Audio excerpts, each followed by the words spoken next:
first thing that you have is you have two zippers here. Well, in this model, you'll have the regular zipper and then the belay zipper right here. And notice that the regular zipper, the zipper pull is missing here. And that's where one of these comes in handy, a fishing lure. Most fishing lures have this joint right here, and that's the part that we're going to use. Taken one off of a fishing lure, looks like that. And now I'm going to try to run it through the little hole in the zipper right there. And that's the hard part. That's where you have to actually pry it open.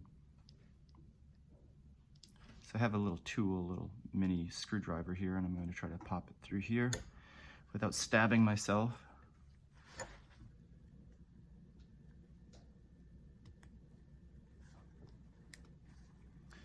And I've pushed it through a little bit, and this is where a little pliers or something comes in handy. You just kind of keep giving it little turns until it pops on. There you go. Now for the fun part.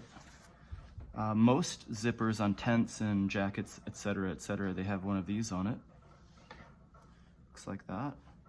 And you can purchase these online in packs. I just got a zipper pack here. They're pretty cheap. And what we're going to do is we're going to run it through the loop and then back through itself. So I'm going to push it through the loop like this. And then you take the pull and you stick it through the loop, and then you grab it and you pull back down. And there you go. Paracord works just as well. All you have to do is tie a non-slip knot, cut it off, burn the frayed edges.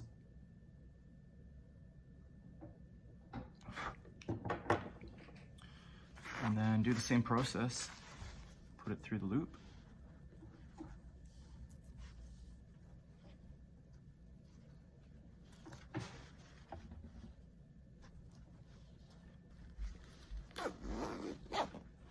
And voila.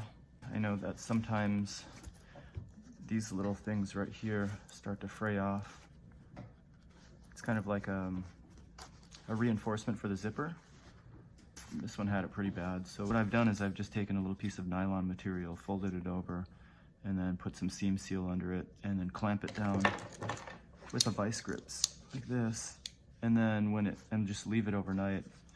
And when the seam seal hardens, it provides enough stability for that to run your zipper over again and have a nice new start.